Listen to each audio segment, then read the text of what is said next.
family, BlaXit family, BlaXit family. Woo! I'm so sorry I'm a bit tardy this week. I didn't even realize the time, to be honest with you. I thought it was, I thought I had more time. So sorry. Anyway, oh my goodness. I'm here now, so I do hope that you can join me. I did not advertise this week's live as I should have, so I'm just in the process of doing that now. I've had a really, really busy week, and I was filming last week, so I do hope that you can join us. I'm so sorry I am a bit late, and I do also apologize for not being live last week also. Oh, it was crazy. I had a crazy last couple of weeks. It's been really busy, but I have got good news. I have got good news because I had to be out on the ground, and oh, I think I'm going to sneeze. Oh, I'm so sorry. I do apologize. Let everybody out there have good health and good blessings, okay? So, yeah, let me know where you are and where you're watching from, please. I would really appreciate that. So I can give you a shout out. Welcome to BlaXit. BlaXit is a portmanteau, which is a conjoining of two words, and that's black and exit. And BlaXit is all about the exit of us African descendants from the West back to the best, and that is Africa. I myself, I'm the Ancho Kajabi, aka Juliet, and I am a repatriational specialist. And yes, I have repatriated permanently to Africa. Okay, today we will have a moderation by Cafre, so please give a shout out to Cafre in the comment section, and also please share this live, because as you know, we have been shadow banned and have faced various issues on this platform, and we will be expanding into other platforms. I've never been a huge fan of Instagram and so on and so forth, but it looks as though we're going to have to expand to get the important message out, which is to get out. Yeah, I've been living in Africa for so many years. I've been coming to Africa for over 33 years now, and I was born in England. Anyone's asking? I was born in England in East London, and you know, I wish, the only thing I wish I'd done is that I'd come to live here permanently, you know, more years. But I've been coming to Gambia for 15 years this year. So I'm not talking out of my my proverbial. I'm giving you sense, but listen, thank you for coming to BlaXit. Like I said, we've helped many people to repatriate. That is what we do, okay? We help you to obtain your land legally. We help you to get your documentation, including your residency, your TIN number, your driving license, your bank account, your land, and build your house for a fraction of the cost that you would spend in the West, and live a much better life, a more peaceful and happy life. So Lieutenant Colombo, I used to watch that. Did you used to watch that? Lieutenant Colombo, 1758. You go back and forth from Gambia to London, and tell me, when's the last time I went to London, Lieutenant Colombo? Since you know my information, I would like you to tell me, and to tell everybody on BlaXit, yeah, the last time that I went back and forth to London. This is why when people tell lies, yeah, what you have to do is give evidence with proof, yeah? Oh, you're asking. Oh, I apologize, Lieutenant Colombo. You see, that's why when people make comments, yeah, it's good to seek clarification. So I do apologize if I came off a little bit taut. No, I don't go back and forth to London. I've lived here, like I said, permanently. I came here to live permanently. I was going back and forth from 2011. And then I came permanently to live in 2019. Yeah, on February the 4th. I never forget the date. Yeah. In fact, I was watching a video of myself saying, this is in 2019 that I'm doing my BlaXit, you know, on the plane. I was watching an old video, actually. It was quite nostalgic watching it. I was actually looking for something completely different. So Lieutenant Colombo 1758. No, I do not go back and forth to England. I am enjoying my life here, and I've never had the need to. I've never felt the I just don't want to go. I didn't really like it there anyway, and I really love Africa. Africa is amazing. If I want to go to the shopping mall, I can go to the shopping mall here. Do you understand what I mean? I don't need Tesco's 24 or whatever you want to call it, yeah, in order to crave those Western things when I can eat chicken afro and sorry to all the vegetarians and vegans out there, but I do love a chicken afro. Okay, but I can eat wonderful foods here. You know, I really do. I love many of the foods here. Yeah, so greetings, watching the walk 355. Welcome to BlaXit. Thank you for joining us on the live. As you know, at the beginning of each live session, I welcome you in, and I hope that you can give me some thumbs up and hearts too, because I'd really appreciate it. Give me a time check. Let me know that you can see and hear me. Okay? Yeah, so I've basically been coming to Africa since I was 22. So like I said, it's 33 years. You can do the math. Okay. And I was absolutely shocked, like when I first came to Africa, because it was nothing like it was nothing like that led us to believe in Europe and in the media. You know, I could not believe it. I stayed in this like Mahat Palace hotel. It was amazing. It was all brass and marble, and it was amazing. And yeah, I did a lot of North Africa as well. I didn't just do West Africa. I also did a bit of Southern Africa. I went to Mauritius as well. And I've done a few countries in West Africa as well. And I just love it. Yeah, I love it. And it's the best decision I made. I sold up and I came here. I built my house in it was built by 2020. I moved in 2019 and I moved into my fully built house with no mortgage and no rent, you know, which was amazing because where I was living in England, I had a sizable mortgage, you know, and that would have taken me years and years to pay off. And instead of that, I sold up, took the equity run and built here. And that was the best move I made. So anyway, I want to dedicate this program to Nolan Wells and Nolan Wells' family. I must say that was one thing that I wanted to do last week that unfortunately I wasn't able to do. And I want to ask your opinion in the comment section about Nolan Wells. Do you think there was foul play? Yeah, say yes or no in the comment section. Do you think that there was foul play regarding what happened to Nolan Wells? Do you think that there was foul play?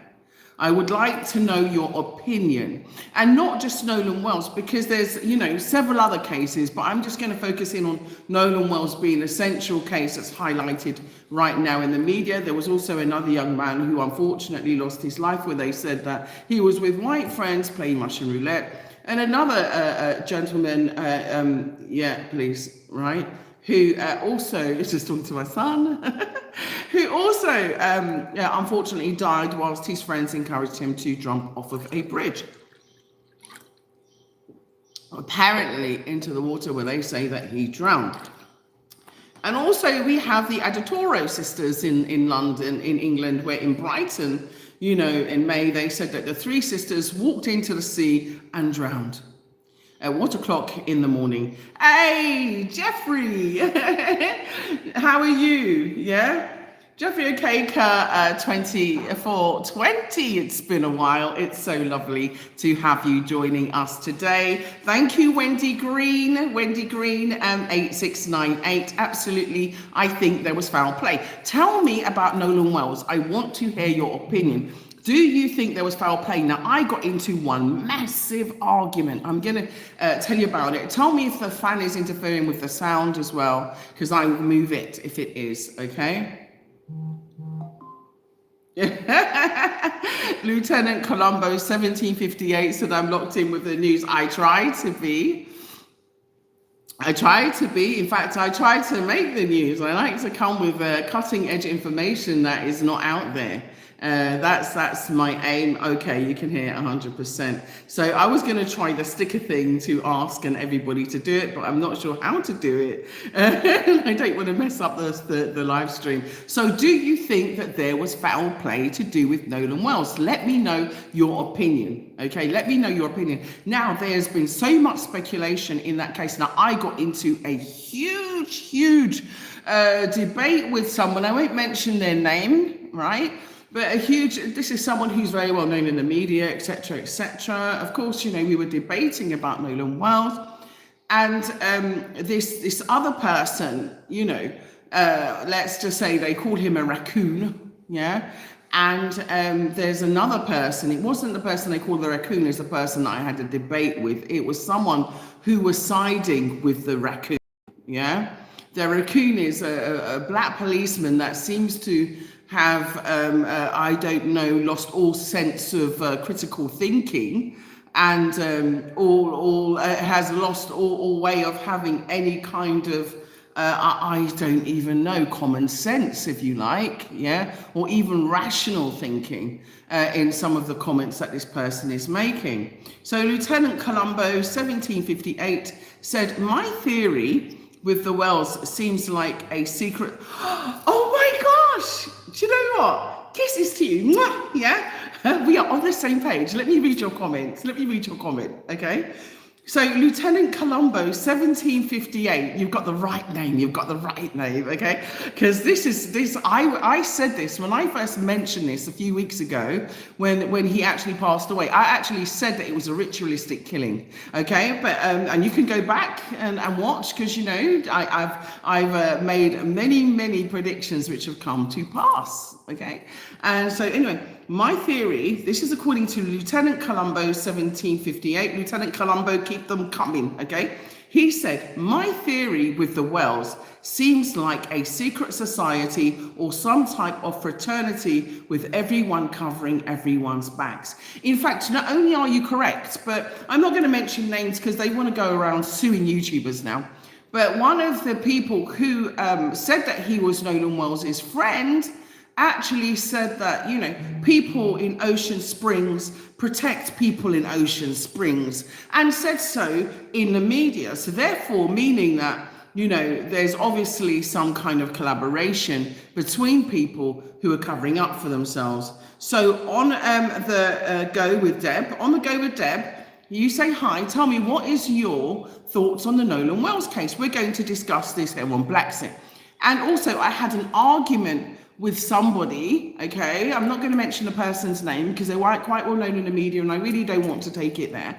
But I will share with you the contents of the discussion, or more heated argument, let's just say, when I was saying that, for me, I'm warning black parents. This is what I was saying, yeah?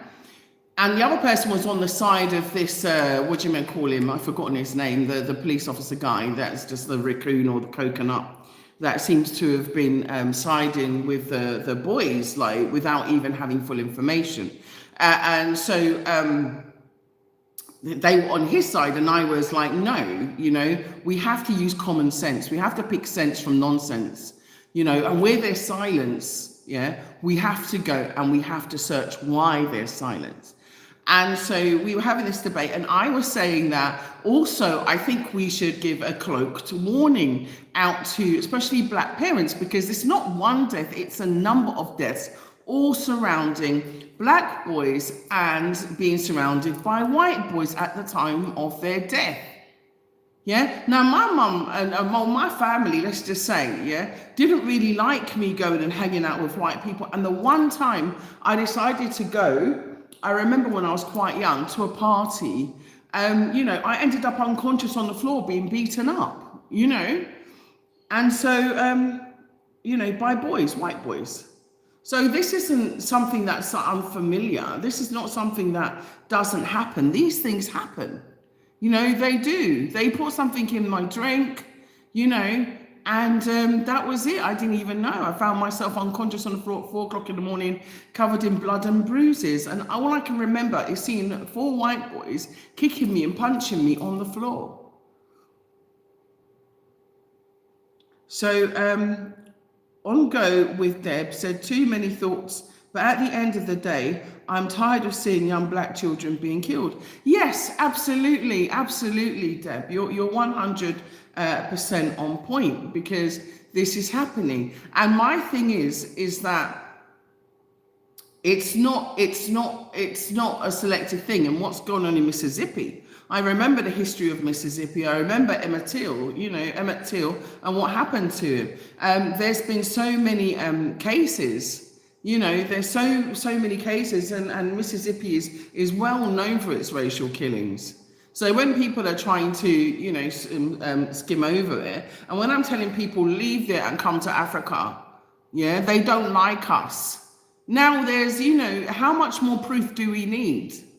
And then, I know it's hard to leave. I'm not saying that it's easy just to pick up your sticks and leave, but you can plan to leave. And once you start making those plans, then things can slowly, get into gear. Things can start to slowly move. Because like I said to you, I did it gradually. And I'm so glad that I did, and that I made that choice, and that I stuck with it, Things happen everywhere in the world, but I'm sorry, in the West, you have a higher percentage of being offed by a white person, and that is the truth.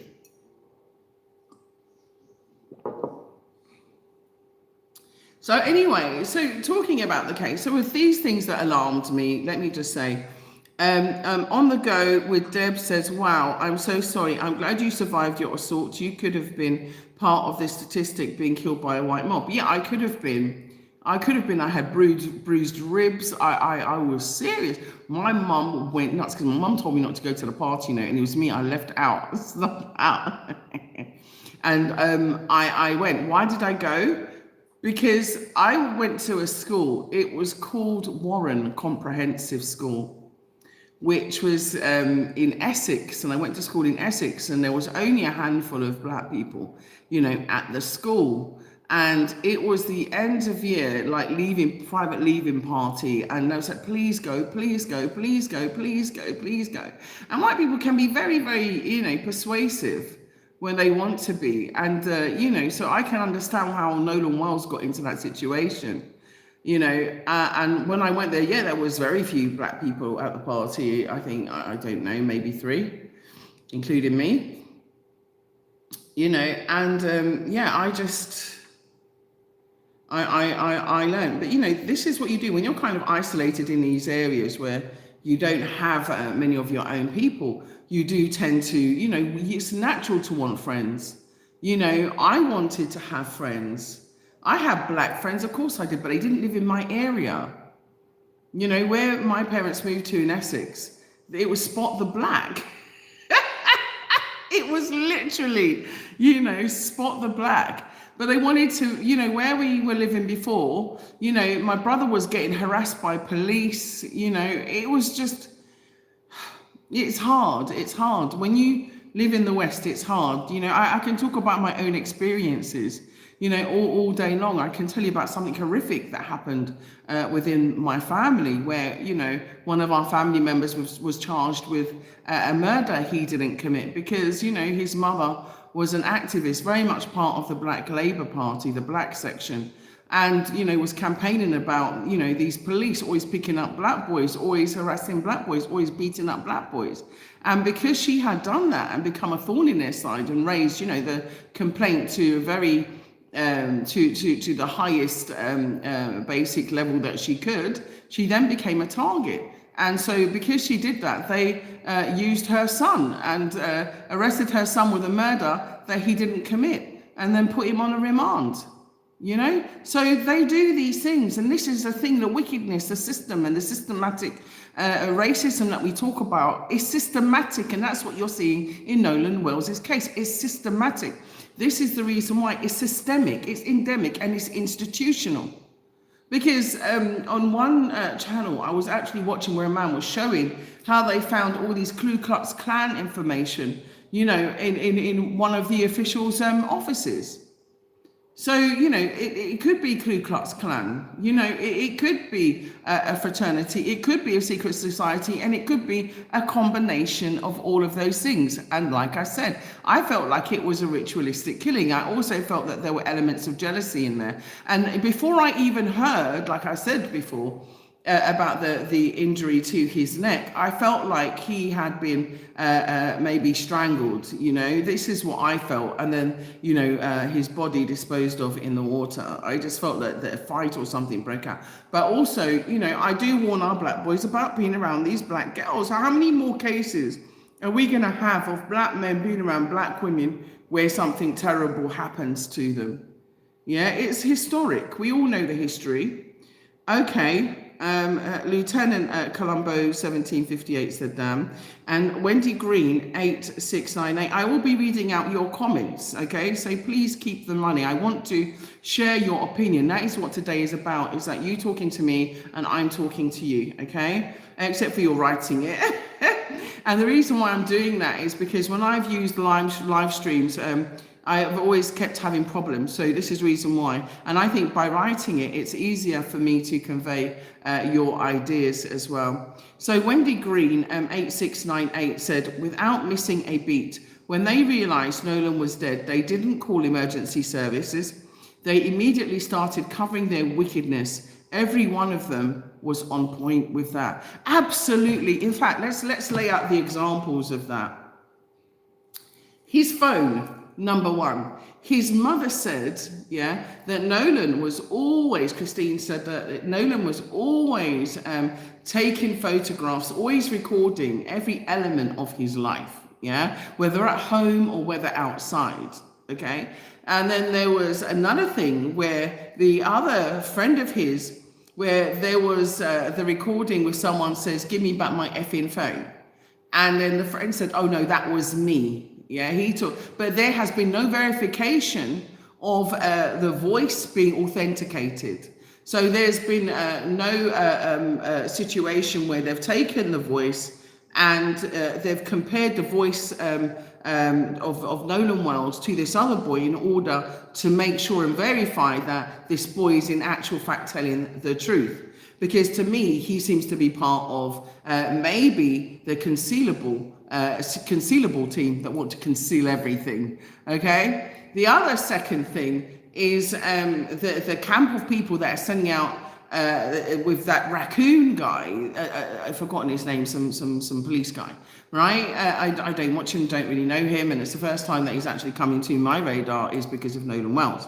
Without Nolan Wells, I would never have known who he is, and many of these, because I have been trying to keep up with the case.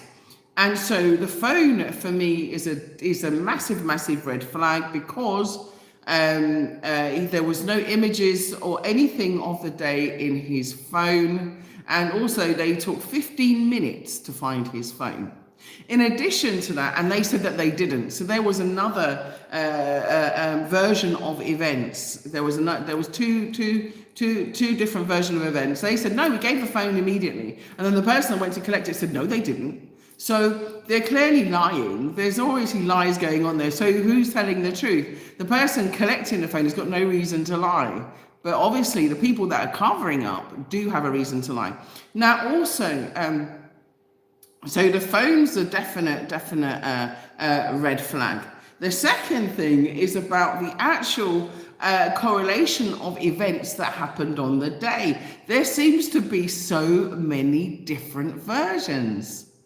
How can there be so many versions? Oh, he was there with this girl, yeah? And then the girl says, no, he wasn't with me because I had to leave. I had to call people to come and send a boat to collect me. And he wasn't with me. He didn't get on that boat with me. So that being said, so that, you know, that doesn't corroborate what they said, yeah? Then they said, oh, he was last seen at 6 o'clock. How do they know that he was last seen at 6 o'clock when they weren't with him? It makes no sense. How can you say what he saw when he's actually not even alive to tell the story? That's the reason why we're all asking questions. Makes no sense. And, you know, my late father used to say, you know, if it doesn't make sense, then it's nonsense. Absolute nonsense. In addition to that, I mean, these are just some basic question marks, huge question marks. You know, which boat did he actually go home on? That's another thing. Because he didn't necessarily have to go back on that particular boat. He could have been killed on another boat with some other people. And who's to say that he didn't get killed on that boat? You see? At the end of the day, because they've messed up with the GPS, which was another thing, and also the call to this tow company. And in the background of this call, you can hear them, you know, clearly saying, is Nolan dead? So what happened? Why would they be asking, is Nolan dead? And why have there been no arrests? This is the other thing, very strange. When it comes to us, no justice. If that would have been a white person surrounded by black people, you would have seen a whole different investigation. Trust me. Yeah. So the woman who said, is Nolan dead? Has she been pulled in for questioning? Has she given any answers? Has her voice been compared to the recording? Every woman that was seen all around the boat, has that happened? What kind of investigation is going on? I'm really sorry, but it's YouTube that are holding responses for review. It's not me. They're doing this on my channel a lot, and I don't know why. So if it's you, just rephrase the comment and post it again, okay? Rephrase it in a maybe different wording, and the police is biased and corrupt. Absolutely. Absolutely. And the reason why I say that, I feel that it's part of a club, like an insider. This is definitely some kind of an insider. Let me see. Myrtle. Hi, Myrtle. How are you, sweetie? You all right? Hi, Julia. I'm somewhere in the Caribbean, keeping educating and teaching, especially the young ones who continue to be blind and don't see. Absolutely, absolutely. This is the thing, is that we have to, because somewhere during integration, right, we have found the same people that were our enemies to be safe. And there have been videos that have been circulating on social media with white people saying, do not trust us. Literally saying, do not trust us. So anyway, with regard to Nolan Wells now, the other red flags that have also been coming up is the fact that the one witness said he was wearing one color shorts, yeah, and then he was seen to be wearing another set of colored shorts, yeah. Also, I think, sorry, I'm just reading comments. Right, I also think that there are too many questions on the case, and I think that we should all be pushing for justice. The statements that have been made, also by his friends, I find to be a red herring, and I think they're misdirection. I also think the harassment of, you know, the victim's mum. I mean, Nolan Wells' mum being harassed and targeted is also a red flag. It's also a misnomer. It's also misdirection. I also think the lawyer of Nolan Wells, Mr. Crump, also, who's an amazing civil rights lawyer, they're trying to say, oh, you've turned this into a situation about race. Have you forgotten that Nolan is black? And why shouldn't we? Why shouldn't we, when things happen to us, yeah, make sure that we include race? When we die, we don't change colors. We're still the same. We're still a part of the same race. And so this is another thing. I don't like the way in which they're vilifying, Christine and her husband, his dad. I don't like the way that they're vilifying the family, which is what they always do. She's a grieving mother. She's fighting for justice for her son. Yeah, she wants justice for Nolan Wells. I want justice for Nolan Wells. I want justice, for them in the same way. I do. Yeah. Hang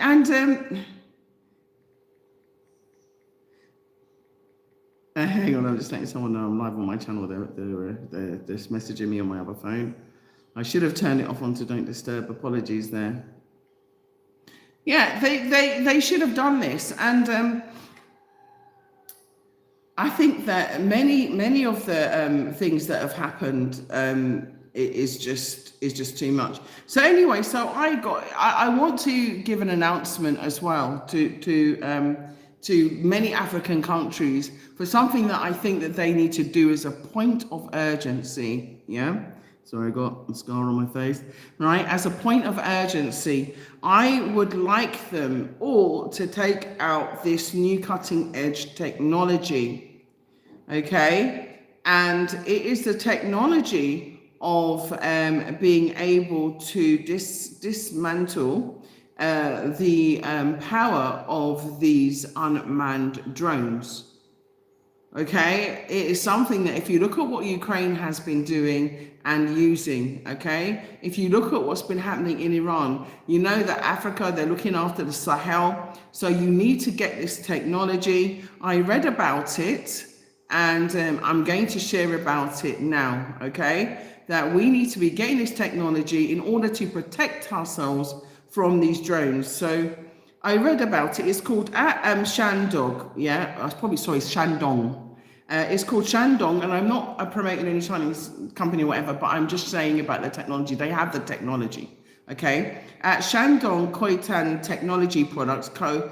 Limited, we specialize in the development of manufacturing of cutting-edge technology solution for unmanned aerial UAVs, yeah, and drone defense systems. Now, drone defense systems is what I'm talking about. Africa needs to invest heavily in advanced drone defense systems across Africa. The AES especially, Sahel especially, yeah? Especially for, our brother who I love like a brother, the president of Burkina Faso, the president of Mali, and the president of Niger, okay? We have to start gearing up. Hearts to you, Myrtle. Kisses to you, okay? Right? We have to start protecting up, right? Because on all accounts, right? I'm sorry to say this, but we are seriously, right, gonna be facing an attack because they want the resources in Africa. I'm just saying it. I printed out something on the on our community page about their new AIDS agenda and the African countries, where they say they misprinted the African countries. They didn't misprint no African countries. Yeah, please watch my community page. I do put very important information out there that I find when I'm, looking in the media. And they, have used, they are using this because I think they want to ramp up AIDS across Africa again. And they accidentally showed their plans. Okay, it's on the community page, If you want, I can read the article, but it's a very long article. But it is just about the fact that this is what they're doing. And this is why I think that we need to get drone defense systems across Africa. If you agree with me, yeah, I'm done with Wales now. I think we should all just fight for justice for Wales, ask all of the relevant questions, because there is a cover-up going on, an active cover-up. How did it take so long for his autopsy report to come? And why did they send the autopsy report straight to the grand jury? Listen, this is all BS, okay? There's too much for me to talk about on Nolan Wells. Too much for me to talk about on Nolan Wells. Yeah? Too many question marks. Too many question marks. Too many question marks. And I think the reason why they kept his organs is because he was dead before he hit the water. I think someone dumped his body in the water to make it, you know, because they were looking for it the day before and they couldn't find it. So where was it? You know, but anyway, I can go and speak on Nolan Wells all day. You can carry on going on with Nolan Wells in the comment section. I will read you. Tell me what your theory is. I want to know if you've been following the Nolan Wells case. What is your theory? Put it in the comment section and I will read it. But in the meantime, I'm going to carry on talking about the fact why I think that Africa needs to invest heavily in drone defense systems. Okay? So this new technology, drone defense systems, is what they say, quality is paramount. So don't buy, you know, drone defense systems that aren't going to work, as we've seen in Israel. You know, and I'm not complaining about that. I'm kind of glad that they failed, to be honest with you. I'm not happy when anybody dies, yeah. But I'm sorry, but there are certain people and certain nations that have terrorized the world. They have terrorized the world, you know? And so when karma steps in, we must just step back and say, do your work. Do your work, because it's also time for us to get justice too. Okay? It's time for us to get justice for what has been done to us, that's still going on being done to us and our ancestors. Okay? They used to hang us in trees in Mississippi. So I'm not surprised about what happened to Nolan Wells. Because you've got to know who your enemy is. And us black parents have to educate our children, educate our children, educate our children. In fact, because of what happened to me, I wouldn't even let my children get to know white people. I was so strict with my children when I was raising them. They say, who? I said, going out where? You think so? I don't think so. Going out who? They what? Nah, thanks. You know, I was very strict, even to the point that my son said to me, you know, as he got older, that he was really wary. You know, when he was growing up, he was really wary of them. And he thanked me, you know, he thanked me because he said that it gave him a sense of being vigilant, you know, and he's happy that it did because with what he's seen as an adult, it has enabled him to navigate through the world of, you know, education and employment now. So yeah, keep your comments coming, keep your comments coming, keep your comments coming, please. Okay, it's very important. So it says about this, where am I? Defense systems, quality is paramount in the manufacturing of anti-drone products. And it says, our factory adheres to rigorous quality control processes at every stage of production, from sourcing of raw materials in the first assembly of finished products. We implement strict quality checks to ensure that our anti-drone devices meet the highest standards of performance, reliability, and durability. With commitment to innovation and excellence, we proudly offer a range of products designed to meet the evolving needs of industries and the security sectors worldwide. We need anti-drone technology, anti-drone defense systems in Africa, across Africa. Make this a priority in your defense budgets. Okay? Now, the company, people, they might say, oh, where do we source them? This is Shandong, yeah, Zongaishan, I'm not sure if I'm saying it correctly, Technology Products Co. Limited. Okay, you can Google that, you can find that out, or contact BlaXit +220-240-5273 via WhatsApp. We have a text line that's +220-240-5273 via text line, and we can do that. Now, I also have, if you want to find out about repatriation land, we have 3, finally, that's why I've been so busy.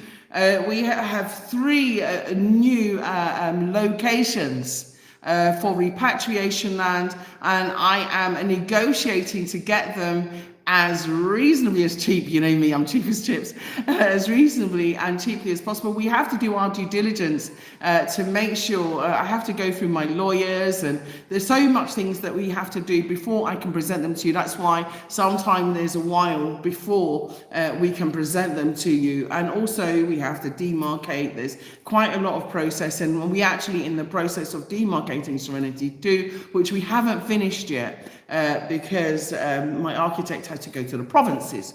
So we are in the process of doing that. So I would like to shout to anybody. I know a lot of diplomats and, people from different countries in Africa watch BlaXit, yeah, and they share the content. Please share about this Shandong Zong, let me spell it, Shandong.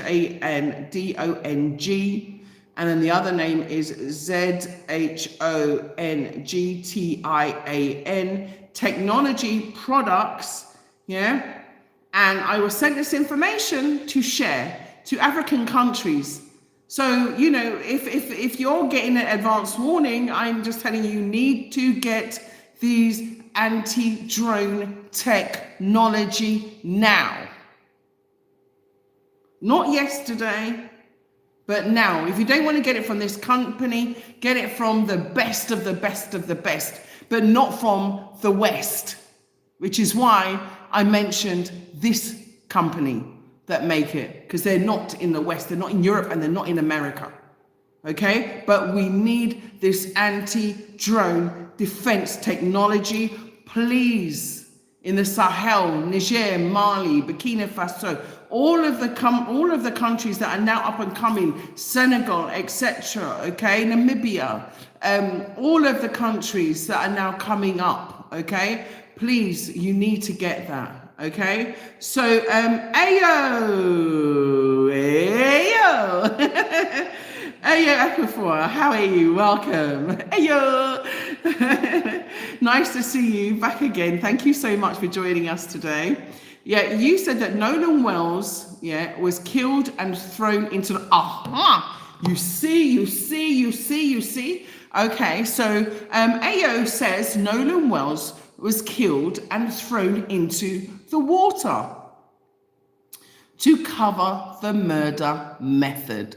Now, I think you're saying what many of us are thinking. If anybody agrees with AO, please come into the comment section and tell me what is your theory on what is going on in Nolan Wells.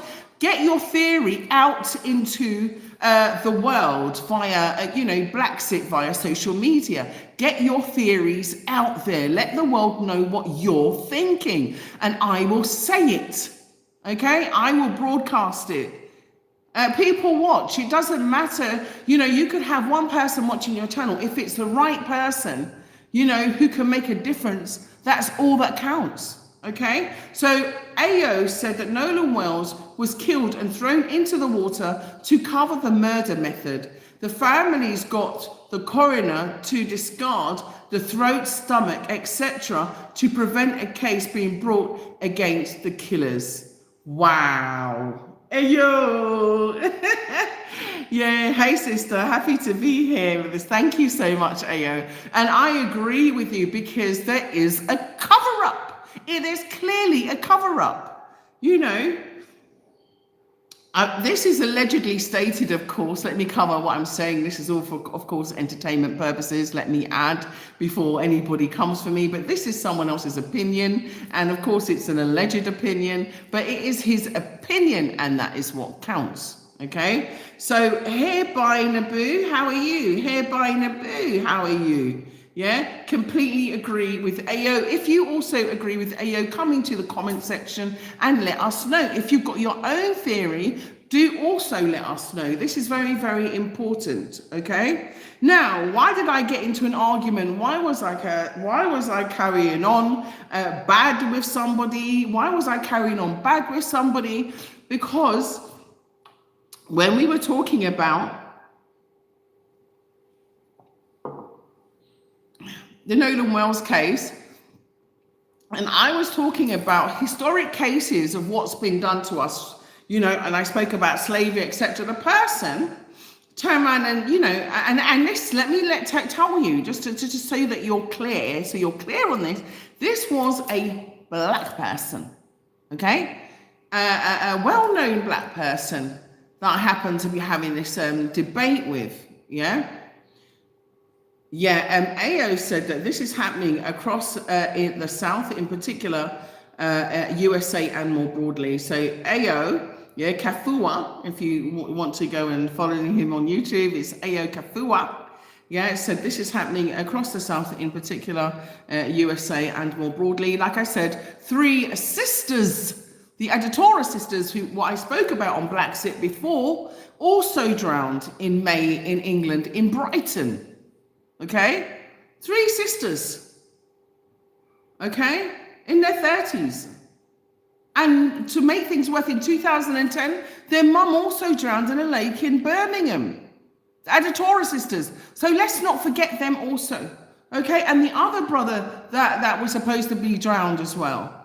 Yeah, there's too many cases, So anyway, I'm going to actually use to explain what I was arguing over, but I'm going to use what someone else wrote, because I used a lot of explicitives and so on and so forth, because I just went in, okay? But someone else also wrote a really good response, and I want you to use this response to any ignorant white people, any ignorant Asian people, black people, Chinese people that want to go in slavery.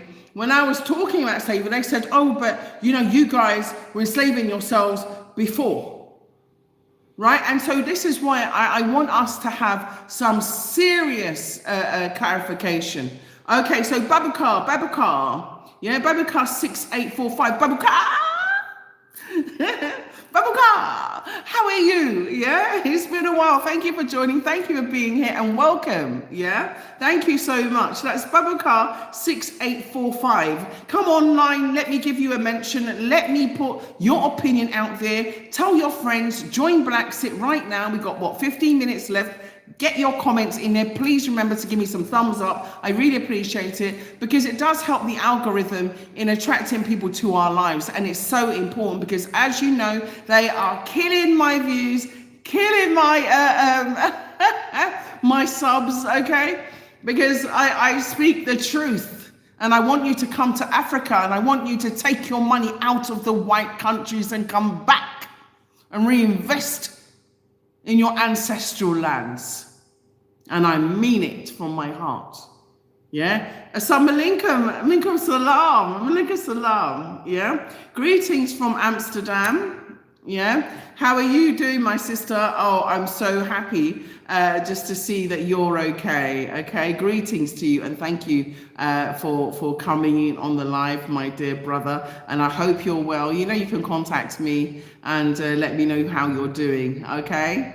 Okay. So Ayo Kafua said, white supremacy ritual. This is what I said. I said this from the beginning, even before all these facts came out. I said that it was a ritualistic killing. I said it was a ritualistic killing, and I stand on that. In fact, there's a case. Oh my gosh, I've forgotten the name of the case. I think it's in is it Massachusetts? Milwaukee.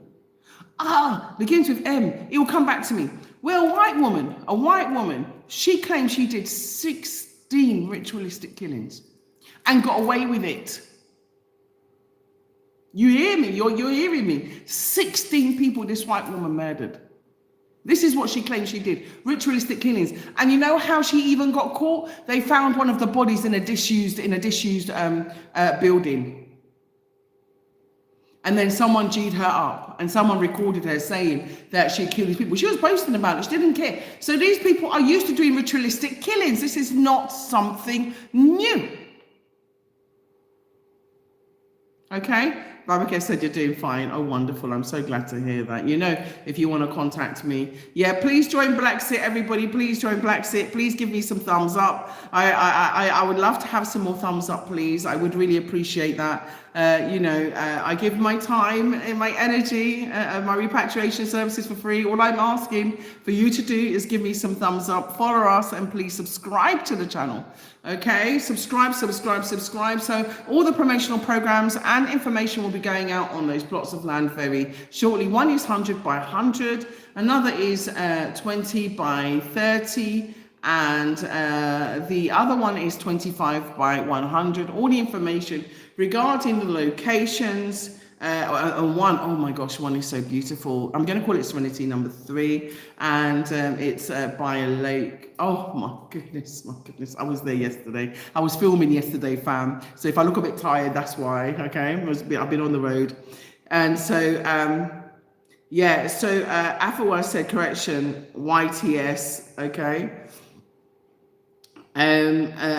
Babacar 6845 says we will come back home. Thank you so much. I'm so happy to hear that. So Liliani Resurrection, Liliani.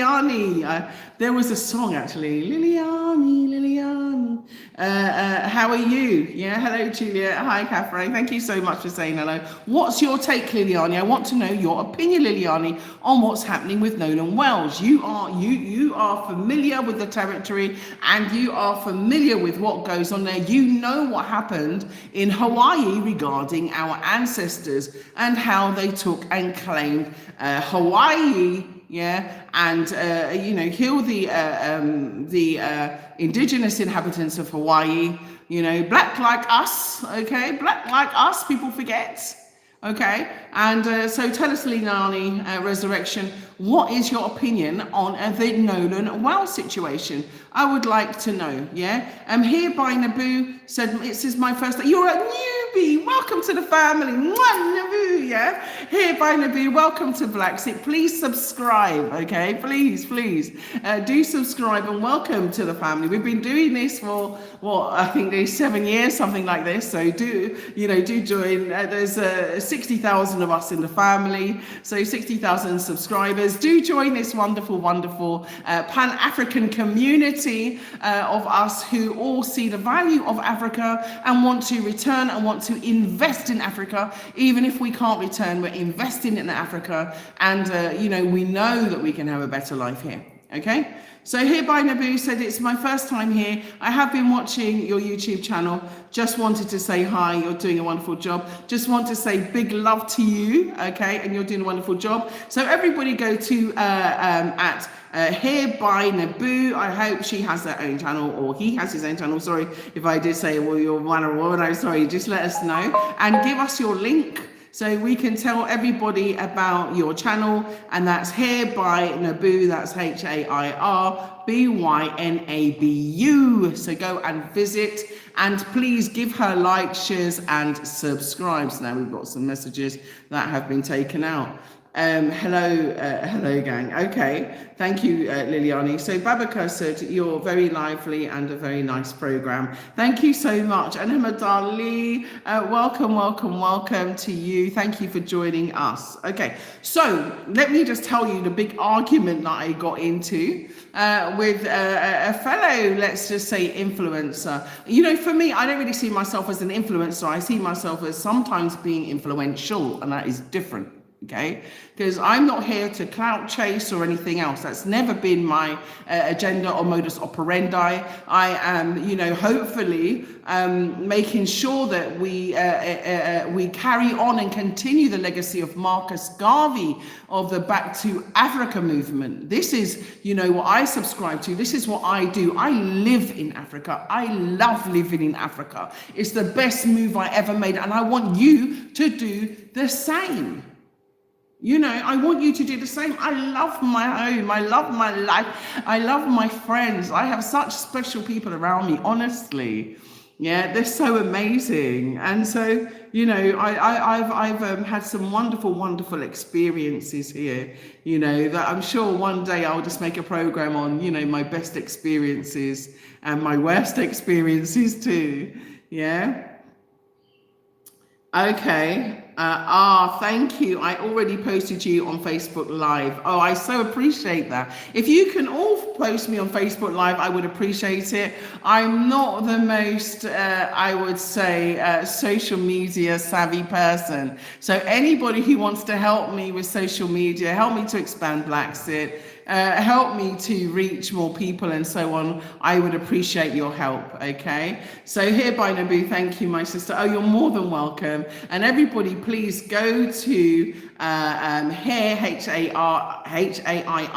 by NABU, and support her channel, please. Okay, so Babakabar 6845 says Africa is for Africans, home and abroad. I'm gonna add, because you know that's what Marcus Garvey says, and all roads lead to Africa. Now the program that I was going to do last week, yeah, I was going to focus a bit on Nolan Wells, but then I wanted to focus on Marcus Garvey's poem, right, prophetic poem, right, which is the tragedy of white injustice.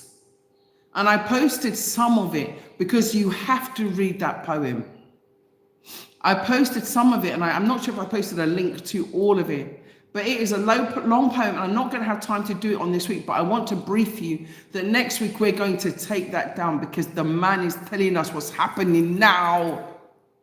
And that was in 1927, he wrote that, while he was incarcerated for a crime that he did not commit. And we must read what the man has said, because sometimes out of the mouth of our prophets we shall learn. And he had prophetic words. The injustice to what it's 70, I think it's 71 or 70, sorry, 70 paragraphs. Right? But each paragraph is so powerful. I posted some of the paragraphs on our community page. If you haven't seen, go back and have a look. If you don't go on our community page, if you just scroll along the top to where it says posts, you can see our posts, okay? And I want to say a special hello to Use, yeah, if you're watching. How are you? Yeah, I hope you're well, okay? So, yeah, all roads lead to Africa, says here by Nabu. And I do agree. It is the best and place for us. I love eating fresh food, being around my people. It gives you a sense of knowing who you are, and we need to do that, because our identities are being slowly eroded, and now they're distracting us with social media, AI, so many other things in order to confuse us. There's too much confusion about gender, confusion about sexuality, confusion about identity, confusion about, they don't want you to identify as African, and they don't want you to identify as black. Do you know what I mean? And we must. Someone says, oh, we're melanated. Everybody's melanated, okay? So that's not the point. That's about a degree of melanation. And there's absolutely nothing wrong with identifying as black. In fact, I will show you some articles. I'll try and bring them out and show you where I actually did a campaign to take the N-word out of the dictionary. This is going back to 1998, 1999, 2000. I eventually ended up doing it and got a lot of exposure in the news and so on. After I did, I removed it from Webster Dictionary and also the Oxford Dictionary. That's right. I've been campaigning for many, many years for us and for our rights. I've also been a repatriationist, because I believe in our repatriation and also our reparations. So when I was arguing about the fact that I'm saying that, we have to be careful, to be mindful that we have no friends, and we know that. Dr. Henrik Clark told us we have no friends, we have no friends, we have no friends. Neely Fuller said the same thing. Dr. Francis Cress Welsing said the same thing. Thomas Sankara said the same thing. How many more people are going to say the same thing, and we're not going to listen? I also wanted to give you a quick update regarding Uzi's case in South Africa as well. Thank you to everybody that helped in that campaign. I cannot say thank you enough to you, BlaXit family, for helping on that campaign. She is finally back on her land and back in her home. And to let you know how wicked these white people are, you know what they did? They went into her property again and decided to start vandalizing the properties on their land. Their land is very big, And so they started to go on site, and then she called the police, and the police actually this time intervened in the right way. And now they're having to get a court order against the man having any access to the property whatsoever. And this is what we have to suffer. And that is in South Africa. Why does this man, why is he so entitled? Why he's so arrogant that he thinks that he can just go onto her land and decide that he wants it and he's going to take it? But this is what is happening across Africa. This is why I'm telling you, go and get your land, BlaXit family, okay? Please, right? I've got mascara running down my face. Please, go and get your land, okay? Okay, so, yeah. After they got, he still went in illegally through the back of the land to go and, because the land is huge. Okay, so, you know, and this is their family land. How dare he? But they got back in their land, okay? She's back in her house, back on their land, back rightfully on their land, after being dispossessed of their land by a white man who decided to cut the chain, go in and say, this is my land. And then the police went and took them. You know, they abducted them. Please go onto BlaXit and watch the content. Abducted them from their land. And I know that, you know, they're trying to reduce my views and so on. But please share the content so people can see what's actually happening and why we need to get our land. That's why I said, come. I try my hardest to get repatriation lands. Like I said, one is 100 by 100. Yeah? And it's like there's a road right down to the lake. It's absolutely beautiful. And if not, the W's will get it. The white people will come and get it. I'm telling you. Yeah? This is why I'm saying that I'm trying to find the best lands and the best locations, because if not, they'll take it. They'll come and they'll put their, you know, their lodges on there and their holiday things. This is what they're doing in Africa. I'm telling you. Yeah, you black people holding back from coming. We're holding back from coming to Africa, holding back. White people are coming in their droves. They're not holding back. They're laying on the beaches, eating coconuts, drinking coconut water with their feet up, laughing while they got us working in their factories, in their manufacturing companies, in their offices, sitting in cold countries. Sitting in countries where they can kill us. No, I said that they abducted Ossie. Yeah, they abducted, Subi and her family off of the land. The police abducted them. Yeah? I didn't say kidnapped, I said abducted. Yeah? Okay, I said yes, we need to get completely rid of the N-word unless it is being used within a historical context. Not as name calling. It is a word of denigration and dehumanization. I'm going to show you something, right? Kath, can you just pass me the book, the Narcissus book, on the side of my thing? Look what I found. I want to show you something, right? And this is why it also even connects to the Nolan Wells case in a way. I'm telling you. Oh no, in my bedroom on the side, the Narcissus book. It says the N-word on it. Now, I'm not showing you this because, you know, I'm endorsing it. Okay, I'm not endorsing this by any stretch of the imagination, but I want to show you that these things have been long planned. Okay, and this is also about a boat. The boat is called Narcissus. Okay, look, I found this. Okay, thank you, my darling. Let me take the book out. When I was looking through my stuff, I found this, and I don't know if you can read it. It says the N-word, yeah? You can see it? It says, yeah, the N-word of the Narcissus. Yeah, the Narcissus was a ship. Now, this is so weird that this would come up whilst the Nolan Wells case is there. It's about a black man that was, it's an old book. But this is, you know, this was a bestseller, okay, this book. And then they pulled it out of circulation. But of course, me being me, I always get a copy of this because I want to remind you. Because it seems like some of us, yeah, have got amnesia of what they really think about us, okay? You see it? Okay? And it's also about the death of a black man, okay, at sea. Okay. I read the book Noughts and Crosses, and you know what? The part where they go into the cave and they eat the poison berries and kill themselves. Oh, if you haven't read it, sorry, let me not. Spoiler alert. Spoiler alert.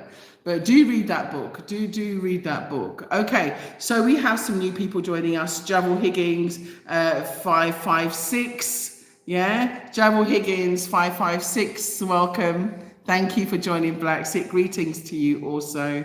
Javel Higgins, 556 says, look what happened to Mallory Blackman's book, Noughts and Crosses. Exactly. And it is a great book. I actually have it. It's over there in my bookshelf. As you know, I am an avid reader, love to read. And this is when I was thinking about Nolan Wells. This is when this book came to mind.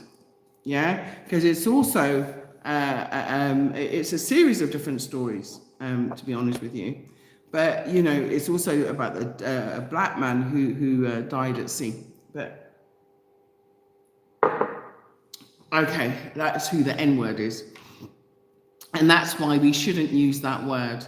So let me just say about this argument that we got into, because I got into this heavy argument, yeah.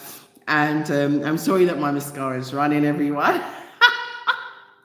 Every time I see it, looks like I've got a black eye. I haven't. It's just mascara. Okay.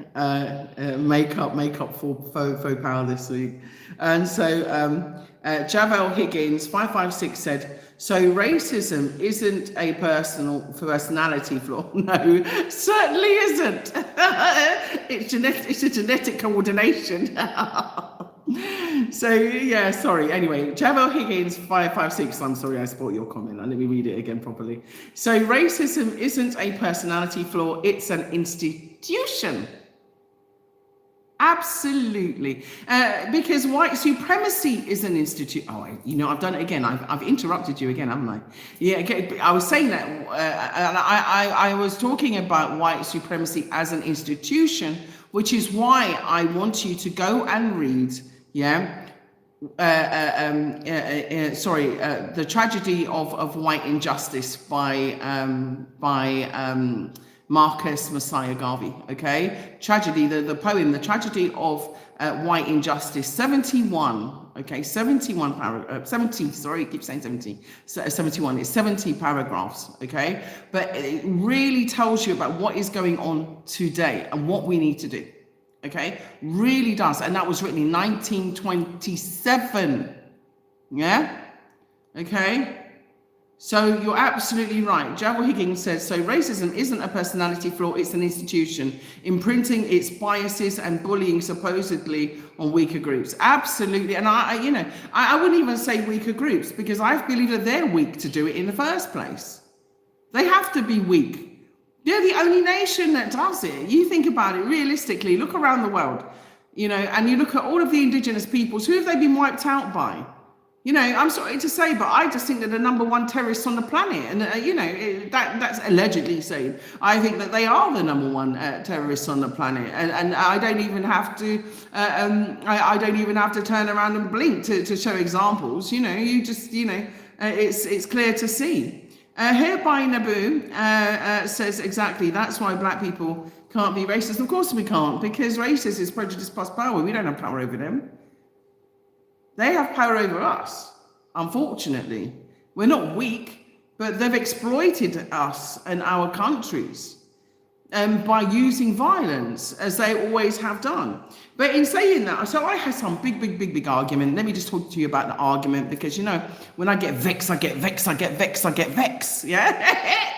And I don't think you've ever really seen me vexed. You've probably seen me cry in emotion when, something happens to one of you, and, I get emotional sometimes. But this one, I got more than emotional. I got angry. Yeah, I got really angry because this person who's also black, when we was talking about reparations and talking about slavery, turned around and said, oh, but we enslaved ourselves. We did this and we did that. So I've got an answer for you. Okay, and I wrote it so I don't even slip up and miss a point. I took someone else's response as well. And so I'm going to read the other person's response first by Brother Jami Luqman, okay? Brother Jami Luqman's response first, yeah?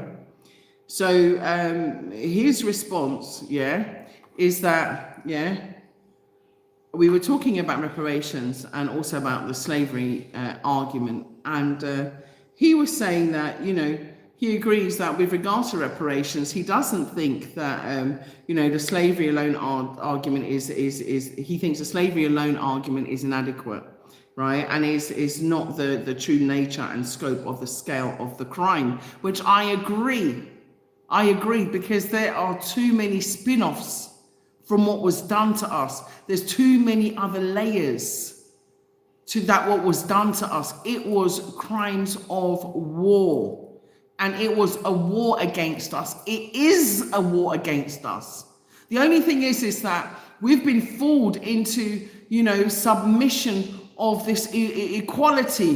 Then we don't have equality.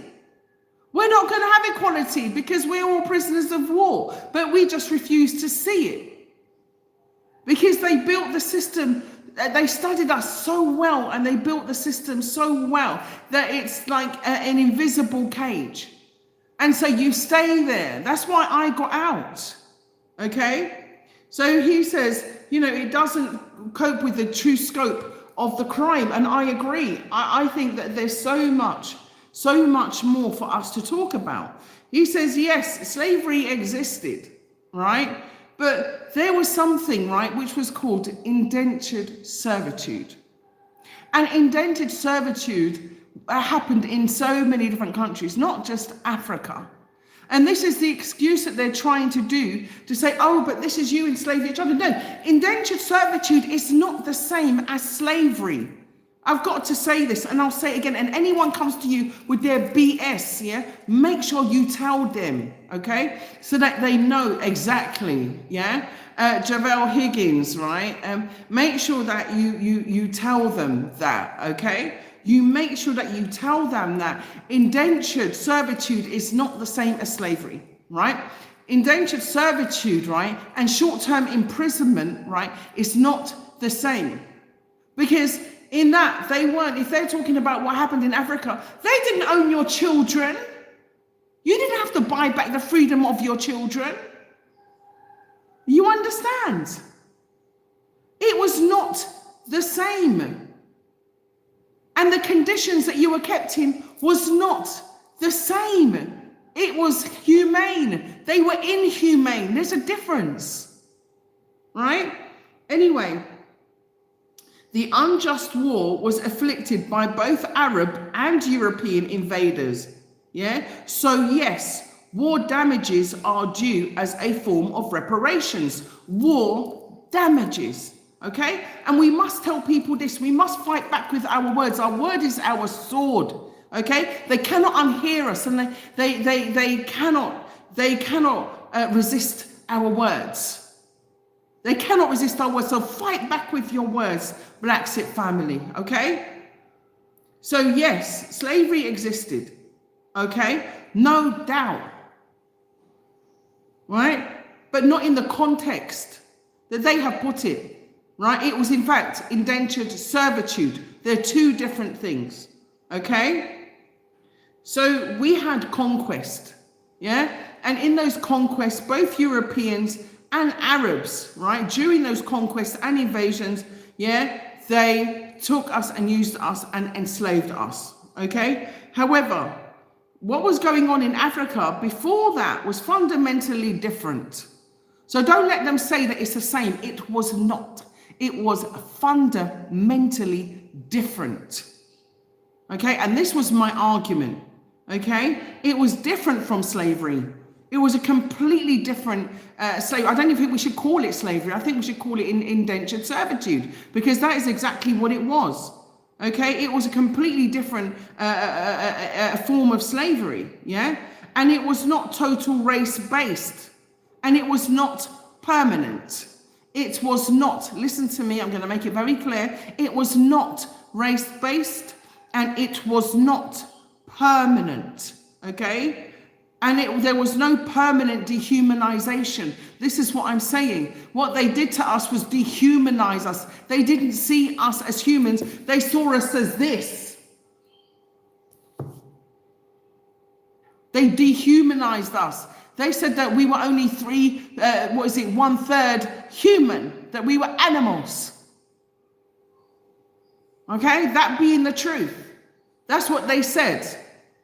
We were not humans. We didn't qualify, and that we were, what were we? Chattel. I told you in Code Noir, what were we? We were their property, and our children were their property. This is the difference. Look at Code Noir. Look at the terrible consequences for anyone trying to run. They cut off your ears, they cut off your legs, and then they killed you. That is not indentured servitude.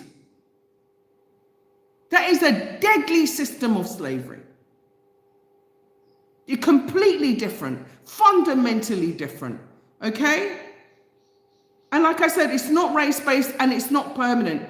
Dehumanization, yeah? It was slavery that was temporary, and, you know, like I said, it's just usually indentured servants, yeah? Usually it was debt payment, yeah? Or protective containment of enemies, yeah, after a lawful war, yeah? You hear me? It was temporary, and it was usually for debt payments, right? They were either indentured servants, or it was protective containment of enemies, yeah? After lawful war, okay? And of course, the person, right, had rights and freedoms. We, during slavery of Europeans and Arabs, did not have rights or freedoms. There's the big difference, okay? And they could also obtain their freedom, right? That only came much later during the abolition, that they decided that they would let people do manumissions. You understand? As I described manumissions here on the channel before, we had a big whole program on manumissions, if you remember rightly. And manumissions is where you pay to get your freedom back, okay? So black historians have repeatedly made a distinction between pre-invasion African slavery and later Arab European slavery. And I wouldn't call it African slavery. I'm going to rename it. It was indentured servitude. We have to stop using their words. We have to stop using their lexicon to describe what was a completely different system. It was pre-invasion servitude. Yeah, indentured servitude or imprisonment. Stop using their words. Okay? So anyway, the later Arab and European slavery was institutions, just like racism is an institution, just like white supremacy is an institution. The distinction is both fundamental and constitutional. Okay? Moreover, slavery per se, in all forms, was never recognized as lawful or moral under African civilizational law. It was never, yeah? I'm going to say that again. Moreover, slavery per se, in all forms, was never recognized as lawful or moral under African civilizational law or in the Holy Quran. Nevertheless, the Quran didn't immediately abolish it, but it provided for a gradual abolishment, indicating its essential immorality. Yeah, and even under Islam, the reason alcohol, adultery, infanticide, and other social ills were immediately abolished by Islam, but gradualism, used regarding slavery. Okay. And that's another question, but anyway. But the prevalence or tolerance, of a practice by social or ruling order don't automatically make that practice moral or lawful. I'm going to say it again, right? The prevalence or tolerance, of a practice by society doesn't necessarily, or the ruling order, right? Doesn't necessarily make it, make that practice moral or lawful, okay? And some practices which were essentially immoral and unjust don't just become moral or lawful simply because a ruler or government, law or society decree them to be. Because they tried to make slavery lawful, but look at slavery. How could you make something like slavery lawful? How could these white people make slavery lawful? Why? Because they benefited from it. So when they try and tell you, oh, there was slavery in Africa before, no, there wasn't. And it wasn't accepted by any kind of law to be acceptable. So let them know that. Let them know that, okay? It's so important. Let them know that, okay? And also tell them, yeah, that just because a government or a ruler decree it to be doesn't make it moral and it doesn't make it just. It doesn't make it acceptable in any way, shape or form, okay? The essential nature of a thing determines its fundamental moral and legal category, and law follows morality under African civilizational and constitutional law because we are different to them. Okay? We are different to them. So it was never lawful in Africa. So you tell them that when they come with their feisty, wrinked mouth self. Okay? You tell them that. Okay? Hence, if slavery was immoral, right? Under Ma'at. We spoke about Ma'at. We talked about Isfet or Ma'at. Under Isfet, they had slavery. Under Ma'at, we did not because it was amoral. It was immoral. It was not allowed under Ma'at. And Ma'at was our universal law. So you tell them we're not Isfet. We're not Isfet. We're Ma'at. Okay? And that was in 40,000 BC. Well before them. So you tell them we got to sit down. Okay? We've discussed Isfet and Ma'at before. We've discussed our moral code before. And that's what I said to you. Our moral code is different to theirs. Okay? And because it is the essential nature of character, it cannot be deemed to be moral. Right? And so we never, ever in Africa deem slavery to be moral. So you tell them that. They did, we didn't. Okay? We never said it was just, and we never said it was lawful. Okay? By any authority now or before. Okay? Legality is derived from the African divine order and sacred morality. We have morality. We do not promote cross-gender, transgender. We do not promote homosexuality. We do not accept it. It is against our morality. Okay? It is against our divine order. That is why the majority of countries in Africa, there are heavy penalties for homosexuality.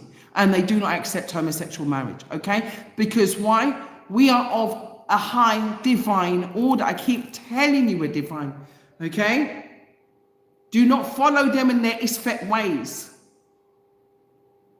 We have to stop following them. They are not our friends. And we will follow them into the degradation of the destruction of ourselves, our souls, our spirits, our lives. Okay? So legality is derived from the African divine order. We have our own divine order. That's why we are different to them. And we must stop trying to act like them, be around them. And you know what? Because certain religions try to tell us that we're all the same under like, no, you know what? But we're not treated the same. And that is the reality of the situation. Okay? We are not. Right? African divine order. Legality is derived from, like I said, from African divine order and sacred morality, which is positive. It's positive in every way. It's positivistic. Yeah, that's what I'm trying to say. It's positivistic. Okay, and the law is notwithstanding our moral code. Okay, we have our own moral code, and we always have done, and we must stand by them. Thus, even Africans, yeah, in every way that we had indentured servitude, right? which was before Arab and European invasions, yeah, it was illegal even. It was illegal. Certain types of indentured servitude was illegal. For you to just take someone, make them work in your house for free. It was illegal, okay? It was illegal. Even if someone was caught, you know, stealing in your house, you can't just do it. You had to go through, you know, you had to go through the system of going through the council of elders, going through your village development council, going through the village council. You had to go and sit sometimes in front of the alcalde or in front of the king, in front of the priest. You know, it was done like that. You couldn't just take the law into your own hands. And I know that you hear a lot about jungle justice, but even within jungle justice, there were still systems, okay? And so it was different, okay? It was far different before the Arab and European invasions, okay? And it was illegal, like I said.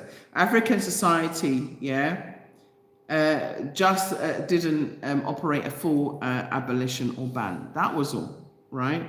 And I think that was for the vastness of Africa, that's why. Yeah. So finally, some African rulers, kingdoms, tribes, and individuals were later complicit, right, and accomplices.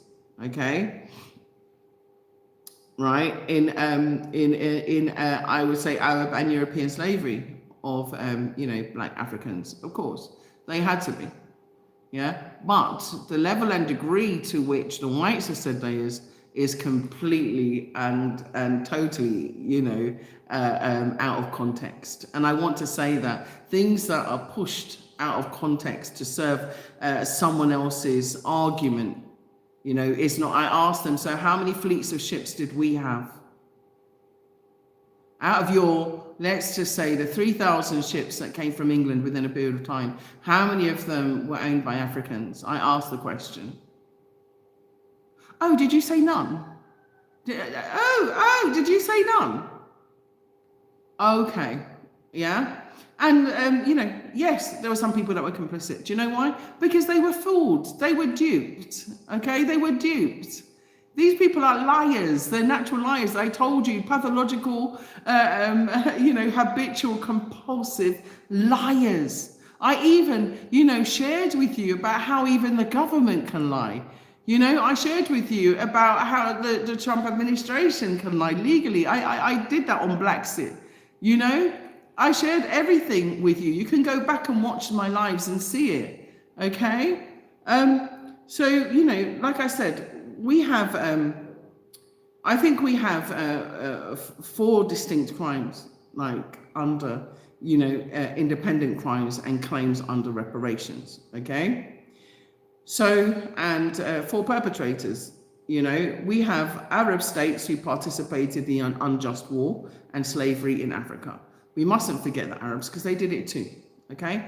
They did it too, okay? And we mustn't forget them. Okay, European states, and they still do it, by the way. Some Arab nations are still doing it to this day, in fact.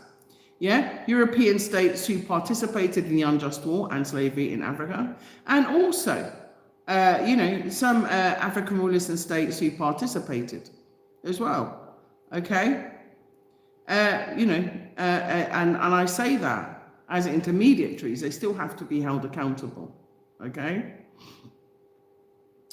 And to a degree, I think also we have to look at all of the institutions, the churches, the banks, you know, the insurance companies, etc., the crown, the queens, okay, the kings, and that were all complicit. That's the 4th area, right?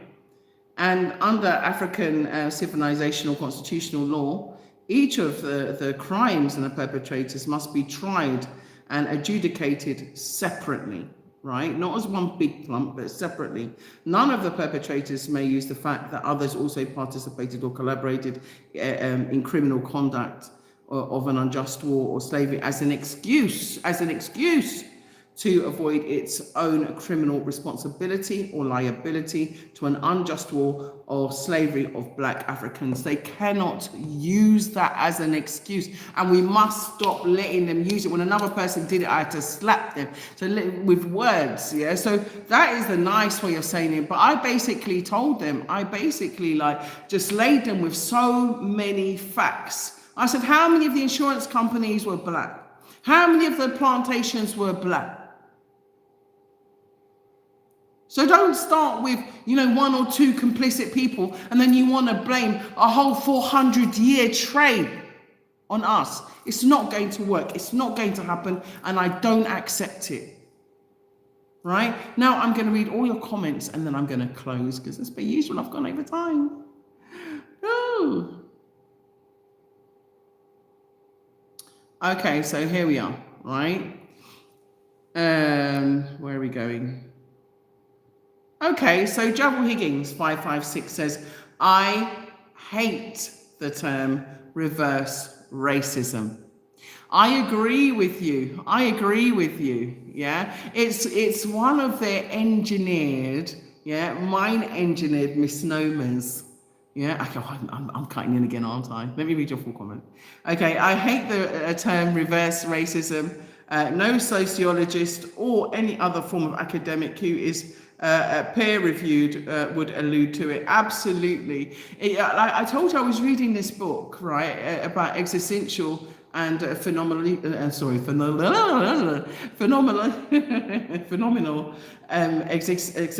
existential counseling for us, and it's been really an eye-opener. I'm going to see if I can maybe do a program on it when I finish the book, because there's a lot in it that we need to take on in order to undo the conditioning that we've been through in the mind programming that we've been through and that we're still going through on a daily basis, So, it's a misnomer. Oh my goodness, you said misnomer too. Oh, I didn't see your comment, sorry. So we're on the same page, yeah? So Gerald Higgins, 556 said, it's so insidious, the symbolic erasure and symbolic violence that they inflict on us. It is.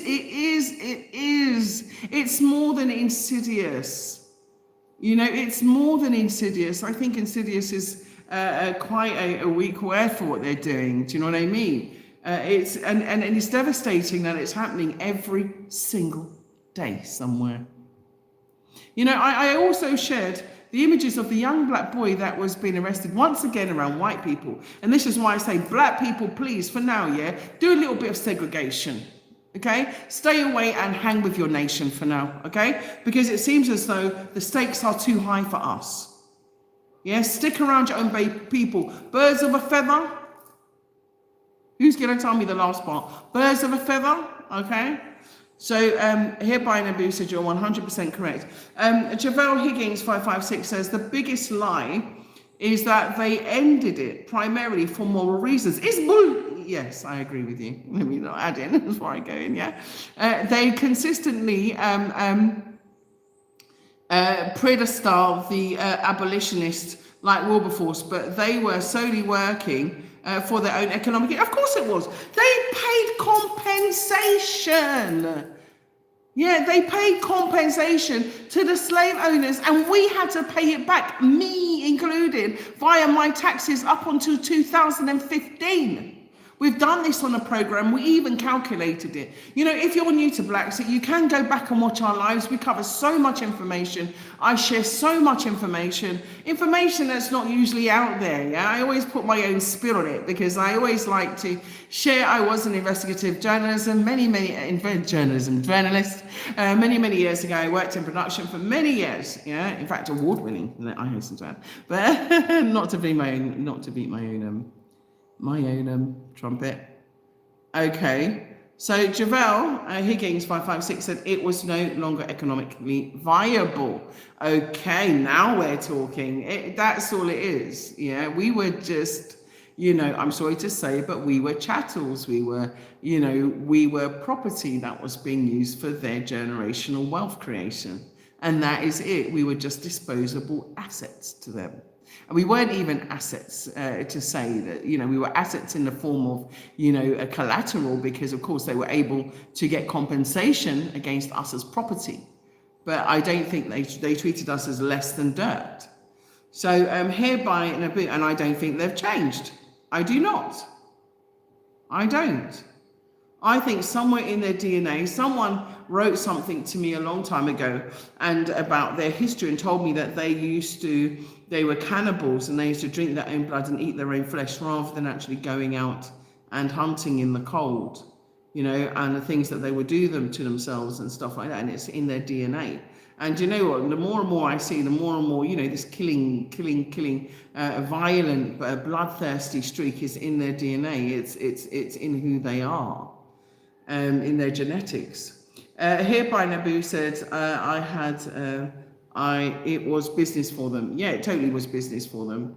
Babukar 6845 says, absolutely 100% right.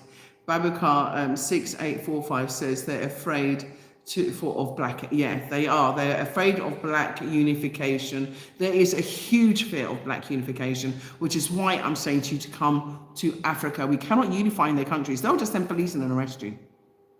Yeah, you're not safe there. And that's why I say, come to where you will be safe. Come to where you can come and, we can work together without them looking over our shoulders. Okay? Ayo Afiwa says, we do not follow or support anything that is anti-human.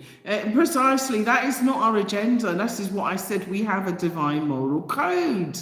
We do. Killing each other is not part of Ma'at. It is not Ma'at. In Ma'at, one of the principal codes of Ma'at is to not make each other cry. One of the principal codes of Ma'at is not to hurt each other. That is one of the principal codes of Ma'at. And that's why I say they are Isfet. We are Ma'at. Okay? Ayo Kafua says Ma'at is our way, not... Do am I psychic this week or what? Yeah. Okay, Ma'at is our way, not thank you, yeah? Gratitude for the lesson. Okay, no problem. Lying is in their DNA. Oh, you see, I said it. Yeah, I don't know what's going on. I'm just reading your comments, so I can't see them before, so I have to keep scrolling. So that's the reason why I'm just seeing them now. So thank you so much here by Naboo, who said that lying is in their DNA. And Ayo says none of these ships were for shipping cargo and not a cruise ship. Whoa! Can you pin that comment for me? That is a great comment. That's right. We wasn't going on a cruise. And the things that they did to us were so inhuman. The way in which they would break all our teeth, and force food down our throats. The way that we would lie in our own feces for weeks and weeks and weeks and weeks next to, dead bodies unless they... Listen, I don't want to talk about it. It's so terrible. And I know we must talk about it, but sometimes it even upsets my own spirit. It's like my spirit doesn't like it. So at Mazon V2, Mazon V2, they said to go after more Igbos. Do you know what? Can I just say, right? I'm not gonna accept that. And the reason why is because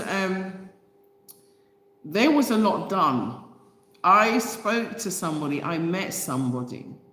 His name was Manadoma Patrice Sume. And he wrote a book. I met him in London many years ago. And he wrote a book called Water and the Spirit. And in the book, it tells you the tale. Even if you look at Choba Akwebu's book, oh my goodness, tell me the title. Yeah, I don't know why it's gone out of my head. Anyway, Spirit in the Water. Let me talk about Spirit in the Water first. In which he shows how they went to his village and how they approached his village and what they did and how the church came and, how they, burnt down the village and took these men and made them do it. They didn't do it by choice. So sometimes, we weren't there. And so they weren't telling them what they were going to send the people to go and do. Do you know what I mean? They weren't they weren't telling people, oh, this is what we're going to go and do to them in America, because we wasn't coming back. So they didn't know. We wasn't coming back, so they didn't know. Okay? So Babakar, you said you're really right, absolutely. Sorry, I've got Mascara. I don't usually wear mascara, you know, and today I found a brand new one unwrapped in my makeup bag, and I said, oh, let me try it. And look, I've got it all over my face. I don't think I'm going to wear it again. But anyway, yeah.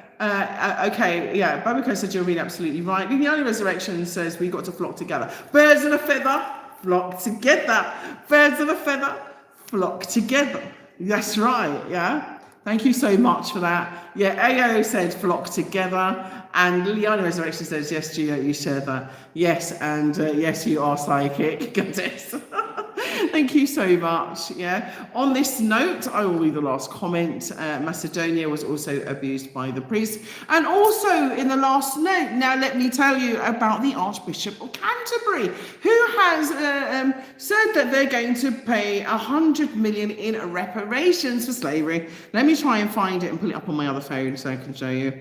1 second. Just give me a second before I end in saying that. Now, I want to find out how they're going to be doing this and how we're going to benefit, because I don't want their usual BS. And I want reparations so that you've got the choice to come back. I want restitution for us. We should be the first people to benefit from reparations, which is putting us back to where we came from, with homes, with money. Money to establish businesses, money to establish homes, money so that you can pack up and leave. Okay, that's what we should have. So hang on, let me just say 100 million, 100 million in reparations by church, by reparations by Canterbury. Let's have a look what comes up.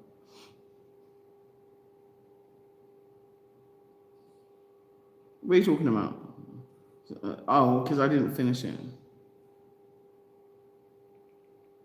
Oh, let me just write Catholic Church. Archbishop of Canterbury. Hang on 1 sec. Oh, I spelled bishop wrong, that's why. Bishop. I had a Jamaican in me, you know. Of Canterbury. Let's find it. Sorry about my long typing. Oh, sorry, I got it wrong. It was the Church of England. Okay, so it says that, when was this? Okay, ready? The Church of England, not the Catholic Church, Julia, you got it wrong, so let me stand corrected. The Church of England, okay, pledged £100 million, okay, a fund for reparative justice to address its historical ties to the transatlantic slave trade. The initiative, first initiated under former Bishop Justin Welby, was reaffirmed by Archbishop of Canterbury. I told you I got it, Archbishop of Canterbury, yeah? Dame Sarah Mullally during a visit to Ghana.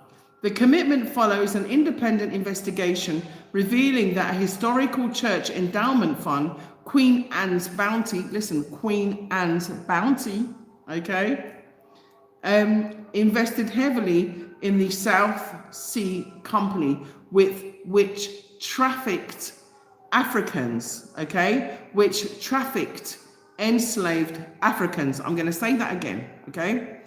The commitment follows an independent investigation revealing that a historic church endowment fund, yeah, the Queen Anne's Bounty, hear the word Queen, okay, Anne's Bounty, invested heavily in the South Sea Company, which trafficked enslaved Africans. The 100 million is planned for disbursement over a 9-year period to support research, investment, and engagement in communities impacted by the legacy of slavery. Now, what does that really mean? You know, I'd like you to come back to me next week. I'm sorry, so sorry about this mascara. My eyes are watering. I'm not going to wear it again. Right? Now, tell me what that means to you, okay? Tell me what you think that means. The 100 million, look how many years. It's been paid over 9 rinked years. You mean to tell me that the Church of England can't pay it in 1 year? They can't pay it in 1 year? Right? You mean to tell me that the 100 million is planned for disbursement over 9 whole years, okay? A period to support research. Research into what, on what? Research into what? You don't know what you done already? Have mercy. Research. Investment. Investment in a what?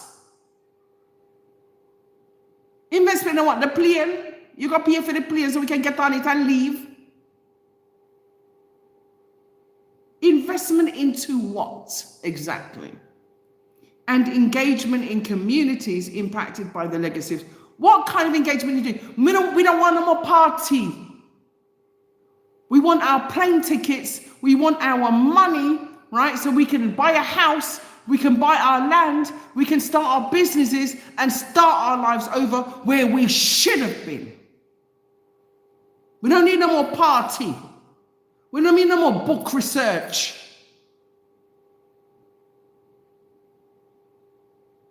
We need to be able to come home. That's what you did. You trafficked us there, so traffic us back.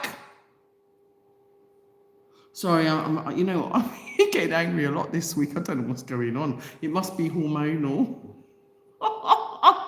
I'm so sorry, but I get so vexed. Look at drop. 100 million. What 100 million? When a trillion, you owe away. 100 million? Sorry, that was my grandma coming out in me. I can't help it. That was my grandma. Like, it's just, I just lose control. Like, what a disgrace. Absolute poppycock. 100 million. I'm also concerned. Let me read your comments on what was said. Let me just finish it. Yeah. So listen to this. Ongoing debates and reactions, criticism from opponents. Some politicians and traditionalists have urged the church leadership to scrap or scale back the fund. Can you imagine?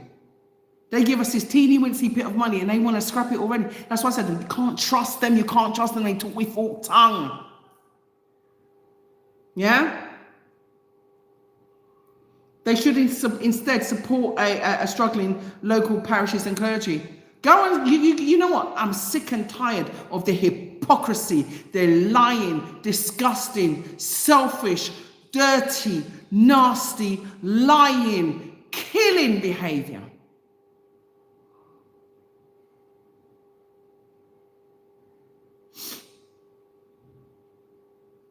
Now, calls for expansion. Conversely, independent advisory and oversight groups like BlaXit, yeah, have criticized the 100 million figure as being insufficient, yeah, suggesting it should be raised to, they said 1 billion, I think it should be at least like 77 billion, right, to properly address the historical harms, okay? What say you, what say you, what say you, what say you? Let's have a look. Yeah, Macedonia was also abused by the priest. They also did that because they did that to Malidoma Patrisume. They abused him. They essayed him, sexually abused him. Do you understand? They did it to many children. In these schools. In these church schools. They did it. They used to do such harmful things to them. If they spoke in their local language, they made them wear a dead goat's head. Could you imagine in the heat of the sun with flies and the maggots coming out? And they made them wear it if they spoke in their own local language. That was the punishment. And this is for a child. Could you imagine happening to a child with a stench? Listen, the punishment and the terrible things that they've done to our children, they did not deserve. It even makes me cry. Like, it makes me well up inside. It really does. And I know I've gone over time once again because I get so passionate. Macedonia was also abused by the priests, and so AFOR said, yeah, Maladoma was abused by the priest at his boarding school. Absolutely, he was. In fact, like I said, I met him on more than one occasion. I was very, very lucky to spend some time with him. He even did my divination, by the way, and he even predicted that I'll be doing what I'm doing now. He was very good. So Maladoma was abused by the priest at boarding school. Yeah, I said that. Okay. So if I had the money, I would be there now. I know. This is the thing. If we had the money, give us the freaking money. All this talk about reparations, give us the money and let us leave. Why isn't there an emergency fund for when people want to, they had all this violence in South Africa, they had all these repatriation flights. Why ain't we got repatriation flights flying us out back to Africa, from America, from England, from Europe, from all these places, from Brazil, from all the places they took us? Why haven't we got our flights, our reparation flights, where you get your package, you get your money, you come back here, the government gives you your land.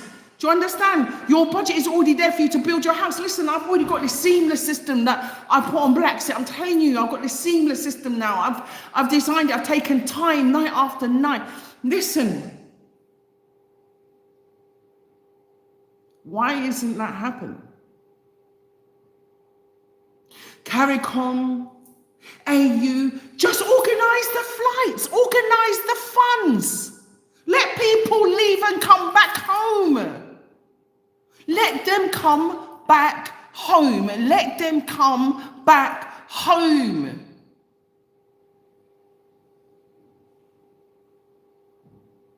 It hurts my heart. The things like this are happening to so many of us. Why? Because you've got no choice and you're stuck. Because economies, and these people, they've done this to us. And we're still suffering today. Yeah, my eyes going to want more mascara again. I can't help it though. I'm sorry, I'm not wearing mascara again. Just can't go. So I'm not good with makeup anyway. But if you had the money, you'd leave. That just hurts my heart. To think that they're giving money to do research. Research what? Research what? Put you on a plane, have repatriation planes, have a program standing. You apply for the fund, your ticket is there. You pack up your home, your shipping is paid for. You come, your land is there. We can even start building the houses before, so you got a nice home to come into. You just select your design. You select your home that you want to live in. You select the kind of business that you want to do, or what have you. I'm sorry to cry. I'm so soppy. I know. I can't help it. Right? Because what they're doing is unfair. I know not everybody is in the same position as me to do whatever. That's why I do pay as you go on the lands. So that you can pay gradually and get your land. You can pay gradually and build your house. I'm so sorry. Do you know what? I'm so... I feel so emotional because I just feel like so many people are trapped and they want to leave. So many people write to me and message me and everything. Yes, more mascara, but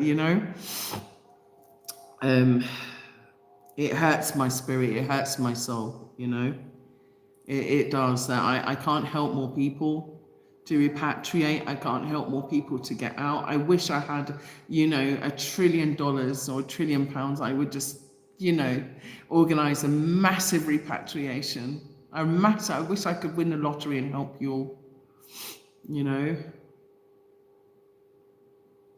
I really do. Maybe that's what we should all do, is a lottery syndicate and try and win. And then, leave the place. What do you think?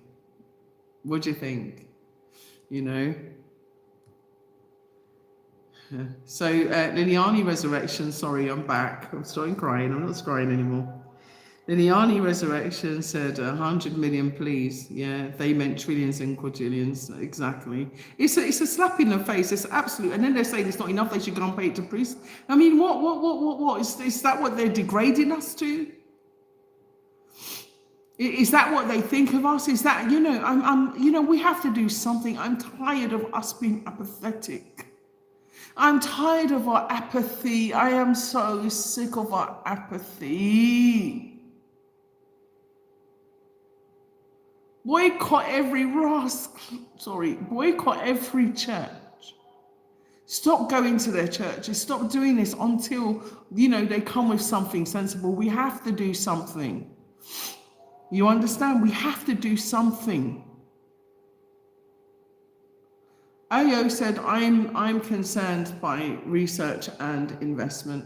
They want further mind control and control of more natural resources. This is all they want. It's so true.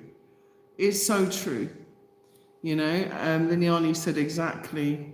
Okay, Javel Higgins 556 says 100 million is a slap in the face. Absolutely, it hurt me. It hurt me. I'm telling you, it hurt me. It still hurts me till now. Like, I feel inside. I feel so angry. I'm angry with tears. Like, I'm so angry at the disrespect, the level of disrespect. Load up the aeroplanes. Let you come. Call out repatriation flights. Book all the freaking tickets. Everybody that wants to come, they get 250,000 minimum. You understand? Not including their shipping, not including their flights. Their land is paid for and their house is built, and 250,000 they get on top. Come on now. That's how they should be spending the money. And why aren't they asking us? Why are they determining what they're going to do to pay us reparations?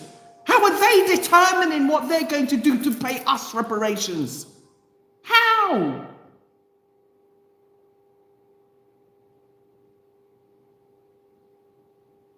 Ayo. Slogan, let them come back home. All right. Cafe, note that one, please. Yeah.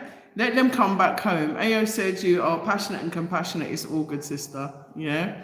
It's a great idea. And don't worry, sister. I will get you some mascara. I think I need a waterproof one. This has been running down my face.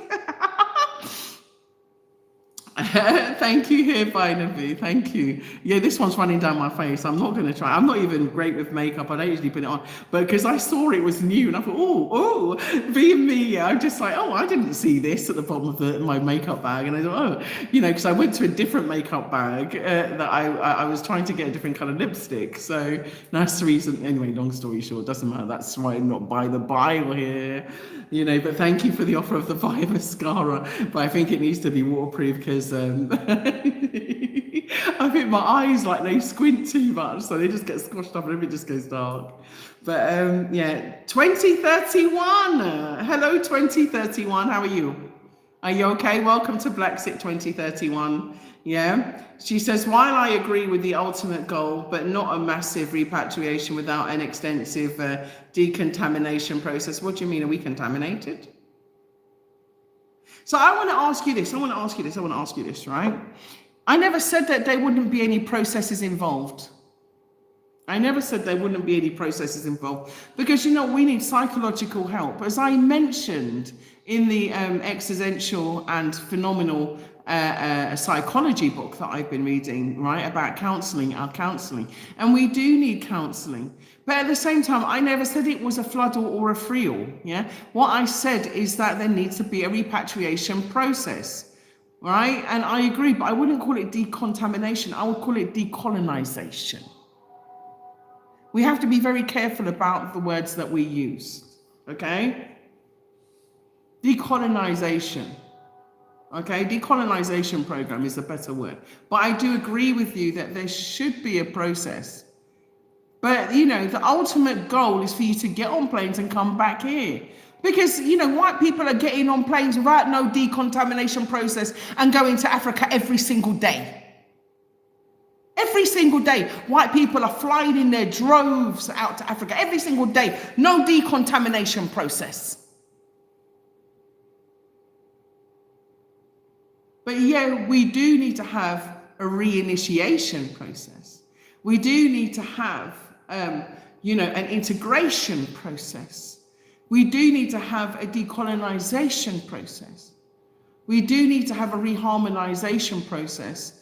And we do need to have a healing process. Because many of us are wounded. Many of us are damaged psychologically because of what we've been through. Okay, so make it waterproof mascara. That's what I was saying. That's what I was saying, Liliani. Anyway, listen, you know, you mean assimilation equates to decolonization. Okay, right on, Liliani. And Ayo, Gambia, yeah, I wish I was in Gambia. Yeah, they were everywhere. Yeah, exactly. They are all over Africa. I mean, South Africa, I told you 4.5 million white people in South Africa. 4.5 million, okay, which is even more than the population of the entire Gambia are white in South Africa. Okay, so listen, I'm going to lovely and leave you because I just wanted to end before 2 hours. Remember, like I said, I will be bringing out information about the next 3 repatriation program plots, which are wonderful. I went to see them and I did a short video on my phone, not very good, so I might put it out anyway. I hope you will excuse the, you know, poor quality, but just I'm so excited and I really want to share. And so there'll be 3 beautiful plots. We're going to have to drone them, everything. Like I said, one is 100 by 100 by beautiful lake, which is a beautiful lake, yeah, in Karton, beautiful. And there's another plot in Karton, which is 25 by 30. And this has already got cassava planted on it. It has palm trees on it. Beautiful. And it's in a lovely location. I went there and I absolutely loved it yesterday, you know, absolutely had a great time.